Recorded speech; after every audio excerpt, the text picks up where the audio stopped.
Thank you for watching that, because I realized even before I came here that this was probably not what you were expecting, because I work from the fine art angle, and it's not cinema, it's not character, there is no plot. It's like watching a painting that happens to be moving. Okay. I think that's a really, really nice way of describing it. To me, it kind of had this sort of zoetrope, ethereal kind of quality to it. It felt really, really old, even though it was obviously in complete colour. And you're in it. That's you, with your hat. Even the hat and coat. Yeah. And the coat. I'm wearing Kino Shorts, especially for this. Hey, women in shorts, Kino Shorts. Yes. That's what it's about. It's about the theme, guys. It's about the theme. Wonderful. So, what inspired River Time then? Is it biographical, or is it something else?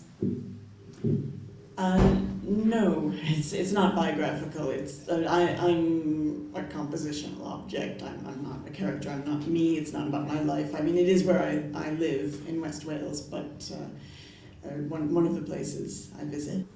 My work is about time, basically. So I was quite pleased that you said it had that sort of zoetrope quality to it. Everything I do is very lo-fi. When I went to art school, I was working in photography. I used processes, historic processes like cyanotype, where everything is blue and white, not black and white. But this piece, I suppose I wouldn't say surrealist painters are a big influence on me, but I've been studying them a bit in the last month or two, so suddenly I see this sort of type of images of Leonora Carrington, and she's got the horses coming and going, and Salvador Dali. The watch was just there, actually. I'd seen a friend of mine, and he dropped the watch on the walk. I thought, that's probably David's watch. But I thought, this is great. I'm doing a video about time, and the river is, for me, is a metaphor of time. Why am I doing a video about a river with myself as a performance artist in it? Well, I've been, for the last couple of years, developing as a performance artist in addition to being a photographer and video maker.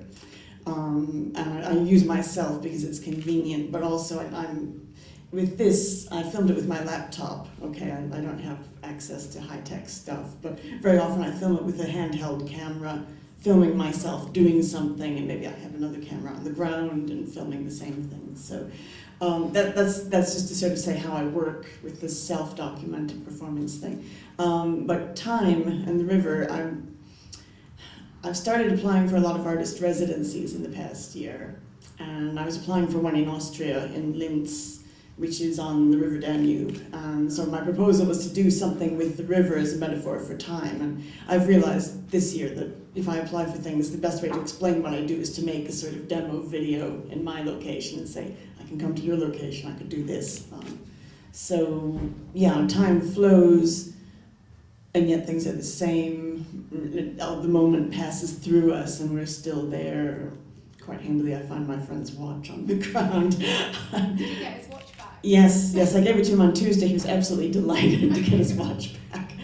So, yeah. Okay. That's really, really interesting. It's kind of broken through to a whole backstory, kind of concerning your artwork and where you hope your art's going to go in the future. Is this your first attempt at filmmaking, or have you made other art films in the past?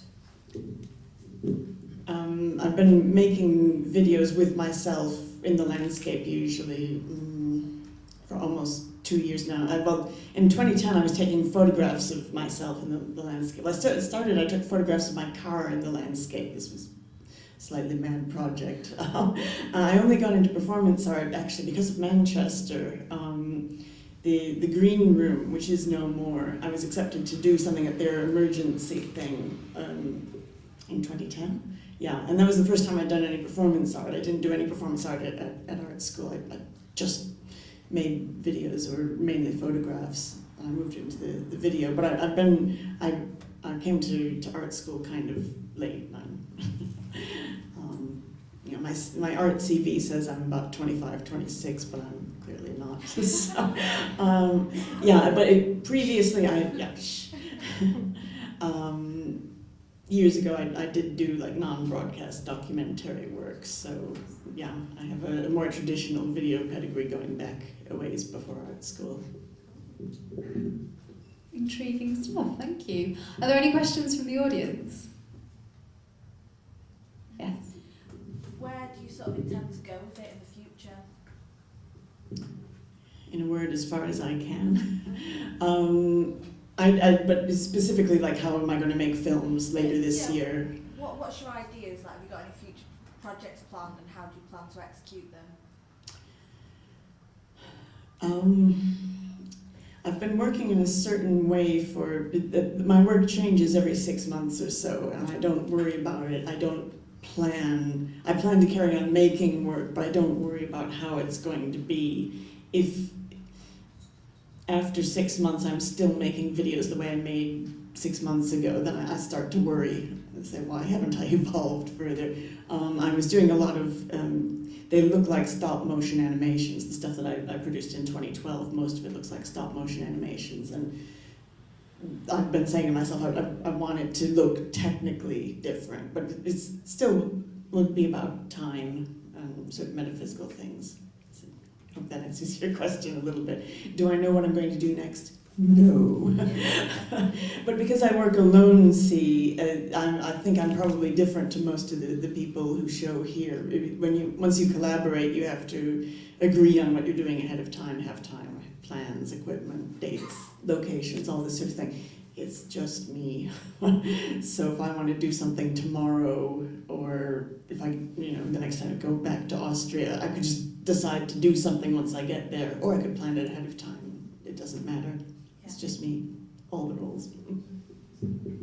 Awesome, thank you very much. That's just the way the artist rolls. That's really cool. Great, thank you.